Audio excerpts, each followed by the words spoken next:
نبی رحمت شفیع امت رضا پہ للہ ہو عنایت، اسے بھی ان خلعتوں سے حصہ جو خاص رحمت کے وابٹے تھے۔ الحمد للہ رب العالمین والصلاة والسلام على سید المرسلین، اما بعد فاعوذ باللہ من الشیطان الرجیم، بسم اللہ الرحمن الرحیم۔ الصلاة والسلام علیک یا رسول اللہ وعلى آلک واصحابک یا حبیب اللہ۔ الصلاة والسلام علیک یا نبی اللہ وعلى آلک واصحابک یا نور اللہ۔ مدنی چینل کے ناظرین، درود پاک کی کثرت ہمیں کرنی چاہیے، اس کی بہت برکتیں ہیں۔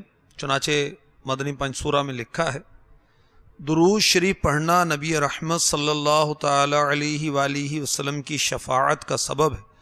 درود شریف پڑھنا گناہوں کی بخشش کا باعث ہے۔ درود شریف کے ذریعے اللہ تعالی بندے کے غموں کو دور کرتا ہے۔ درود شریف پڑھنے کے باعث بندہ قیامت کے دن رسول اکرم صلی اللہ تعالی علیہ وسلم کا قرب حاصل کرے گا۔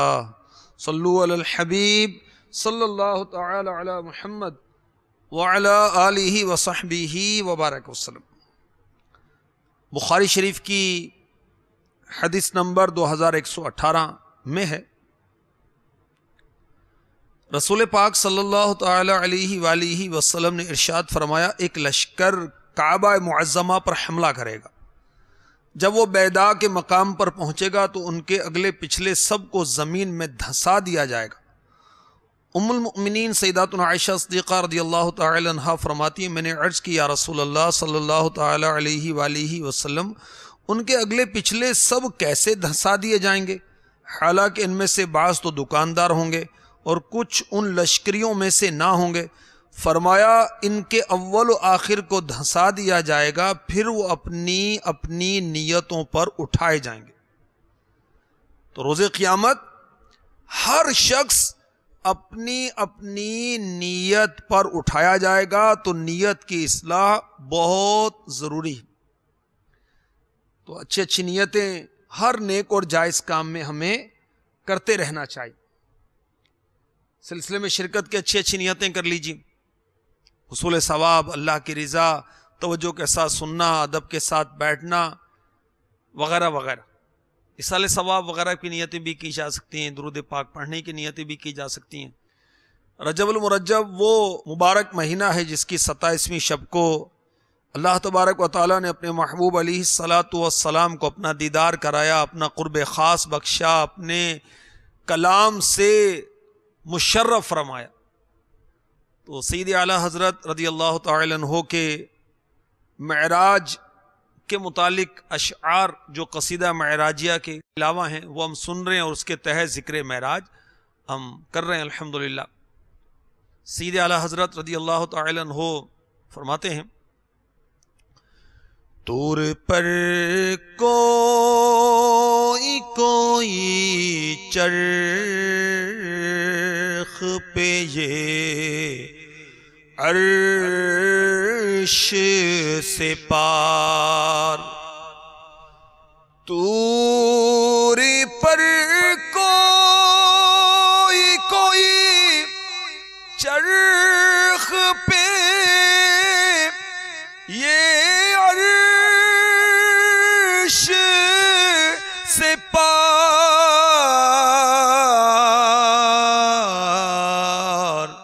سارے بالاؤں پہ بالا رہی بالائی دوست۔ اللہ تبارک و تعالی نے دیگر انبیاء کو بھی معراج کرائی، کسی کی طور تک اور کسی کے معراج آسمان پہ اپنے محبوب صلی اللہ علیہ وسلم کو جو معراج کرائی، سبحان اللہ، وہ عرش سے پار تو سارے بالاؤں پر بالا رہی بالائی دوست. سبحان اللہ. حضرت سیدنا موسیٰ کلیم اللہ علی نبی جنا علیہ الصلاۃ والسلام کو معراج ہوئی کوہ طور تک. چنانچہ پارہ 27 سورہ طور کی آیت نمبر 1 ارشاد ہوتا ہے وَالطُّورِ، ترجمہ کنز الایمان، طور کی قسم، یعنی اس پہاڑ کی قسم جس پر اللہ تعالی نے حضرت موسیٰ علیہ السلام کو شرف کلام سے مشرف فرمایا. اور حضرت سیدنا عیسیٰ روح اللہ علی نبی جنا علیہ الصلاۃ والسلام کی معراج چوتھے آسمان تک، اور ہمارے آقا علیہ الصلاۃ والسلام کی معراج شریف سبحان اللہ آپ کی بلندی تمام سر بلندیوں کی بلندی سے بھی بلند ہے. ایسی بلندی کہ جبریل امی علیہ السلام نے بھی ساتھ جانے سے معذرت کر لی. طور موسیٰ، چرخ عیسیٰ، کیا مساوی دنا ہو. موسیٰ علیہ السلام کو کوہ طور پر بلایا گیا، حضرت سیدنا عیسیٰ روح اللہ علی نبی جنا علیہ الصلاۃ والسلام کو آسمان پر بلایا گیا، اور ہمارے آقا علیہ الصلاۃ والسلام کو عرش سے بھی پار ورا الورا بلایا گیا، اور اللہ تبارک و تعالی نے قرب خاص بخشا جس کا سورہ نجم میں ذکر خیر ہوتا ہے. سنیے، ایمان تازہ کیجئے. ارشاد ہوتا ہے ثم دنا فتدلى فكان قاب قوسين او ادنى. پھر وہ جلوہ نزدیک ہوا، پھر خوب اتر آیا تو اس جلوے اور اس محبوب میں 2 ہاتھ کا فاصلہ رہا، بلکہ اس سے بھی کم. طور پہ کوئی چرخ پہ، یہ عرش سے پار سارے بالاؤں پہ بالا رہی بالائی دوست. کیا شان ہے میرے آقا صلی اللہ تعالی علیہ وسلم کی. حضرت سیدنا ابراہیم خلیل اللہ علی نبی جنا علیہ الصلاۃ والسلام کو بھی معراج ہوئی. چنانچہ پارہ 7 سورہ انعام کی آیت نمبر 75 میں ارشاد ہوتا ہے وَكَذَلِكَ نُرِي إِبْرَاهِيمَ مَلَكُوتَ السَّمَاوَاتِ وَالْأَرْضِ. اور اسی طرح ہم ابراہیم کو دکھاتے ہیں ساری بادشاہی آسمان اور زمین کی. یعنی حضرت سیدنا ابراہیم خلیل اللہ علی نبی جنا علیہ الصلاۃ والسلام کو صخرہ پتھر پر کھڑا کیا گیا اور سماوات مکشوف کیے گئے. عرش، کرسی، آسمانوں کے عجائب، جنت میں اپنے مقام کو آپ نے دیکھا، زمین کشف فرما دی گئی، ظاہر کر دی گئی. آپ نے سب سے نیچے کی زمین تک نظر کی، آسمانوں کے عجائب دیکھے. حضرت سیدنا موسیٰ کلیم اللہ علی نبی جنا علیہ الصلاۃ والسلام کا نام، اللہ تبارک و تعالیٰ کا کلام سننے کے لیے کوہ طور پر حاضر ہوتے تو آپ نے طہارت کی، پاکیزہ لباس پہنا، روزہ رکھ کر طور سینا پر حاضر ہوئے تو اللہ تعالیٰ نے ایک ابر نازل فرمایا جس نے پہاڑ کو ہر طرف سے بقدر 4 فرسنگ کے ڈھک دیا. شیاطین اور زمین کے جانور حتیٰ کے ساتھ رہنے والے فرشتے تک وہاں سے علیحدہ کر دیے گئے، اور موسیٰ علیہ السلام کے لیے آسمان کھول دیا گیا. آپ نے ملائکہ کو ملاحظہ فرمایا ہوا میں کھڑے. حضرت موسیٰ علیہ السلام نے عرش الہی کو صاف دیکھا، الواح پر قلموں کے چلنے کی آواز سنی. اللہ تعالی نے آپ سے کلام فرمایا. حضرت موسیٰ علیہ السلام نے اللہ کی بارگاہ میں اپنے معروضات پیش کیے. اس نے اپنا کلام کریم سنا کر نوازا. اس وقت جبریل امی علیہ السلام ساتھ تھے. جو اللہ تعالی نے موسیٰ علیہ السلام سے فرمایا، جبریل امی علیہ السلام نے کچھ نہ سنا، اور حضرت موسیٰ علیہ السلام کو کلام ربانی کی لذت نے رب کے دیدار کا آرزو مند بنایا. میرے آقا علیہ الصلوۃ والسلام کی ایسی معراج جو کسی کے لیے نہیں بلکہ آپ کے خصائص میں سے ہے، آپ کو اس کی خصوصیت ہے. قبلہ مفتی احمد یارخا نعیمی رحمۃ اللہ تعالی علیہ فرماتے ہیں تمام معجزات اور دراجات جو انبیاء کو علیحدہ علیحدہ عطا فرمائے گئے وہ بلکہ ان سے بڑھ کر حضور علیہ الصلاۃ والسلام کو عطا ہوئے. اس کی بہت سی مثالیں. حضرت موسیٰ کلیم اللہ علیہ نبی جنا علیہ الصلاۃ والسلام کو یہ درجہ ملا کہ وہ کوہ طور پر جا کر رب سے کلام کرتے تھے. حضرت عیسیٰ علیہ السلام چوتھے آسمان پر بلائے گئے. حضرت ادریس علیہ الصلاۃ والسلام جنت میں بلائے گئے. تو حضور علیہ الصلاۃ والسلام کو معراج دی گئی جس میں اللہ عز و جل سے کلام بھی ہوا، آسمان کی سیر بھی ہوئی، جنت و دوزخ کا معائنہ بھی ہوا. غرض کے وہ سارے مراتب ایک معراج میں طے کرا دیے گئے. تمام پیغمبروں نے اللہ عز و جل کی اور جنت و دوزخ کی گواہیاں دی اور اپنی اپنی امتوں سے پڑھوایا کہ اشہد ان لا الہ الا اللہ. مگر ان حضرات میں سے کسی کی گواہی دیکھی ہوئی نہ تھی، سنی ہوئی تھی، اور گواہی کی انتہا دیکھنے پر ہوتی.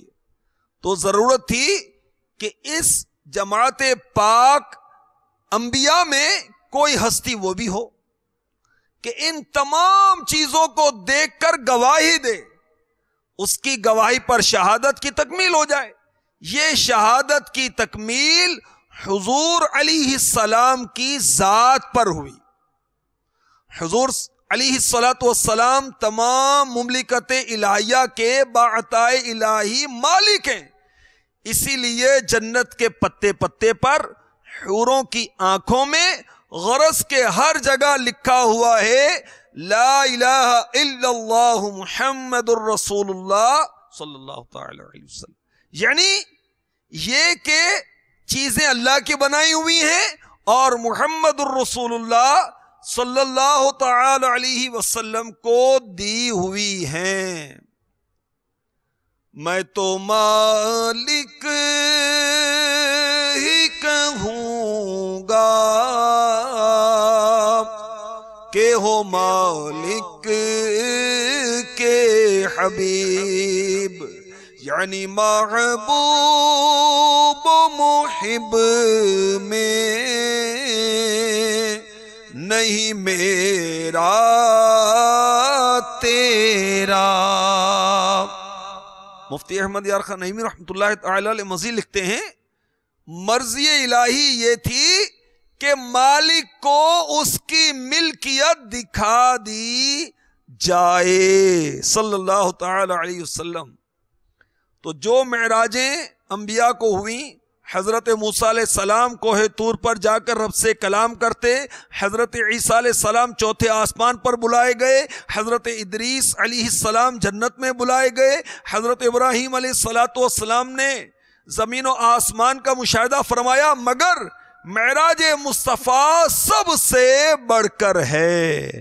طور پر کوئی چرخ پہ یہ عرش سے پار، سارے بالا پہ بالا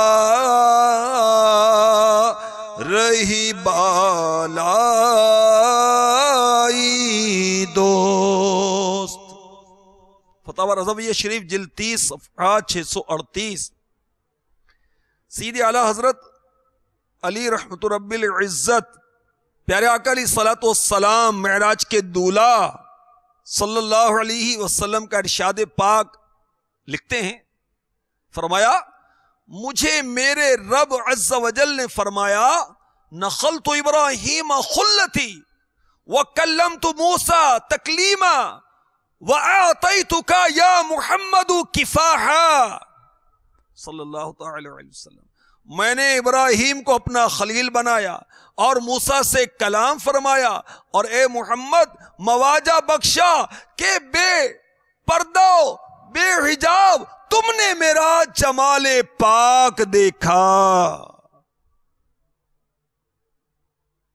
یا نبی یا نبی یا نبی یا نبی یا نبی یا نبی یا نبی یا نبی، سب سے اعلیٰ ہمارا نبی، سب سے بالا والا ہمارا نبی، اپنے مولا کا پیارا ہمارا نبی، دونوں عالم کا دولا ہمارا نبی، یا نبی یا نبی یا نبی یا نبی، صلو علی الحبیب صلی اللہ تعالی علی محمد وعلی آلہ وصحبہ وبارک وسلم۔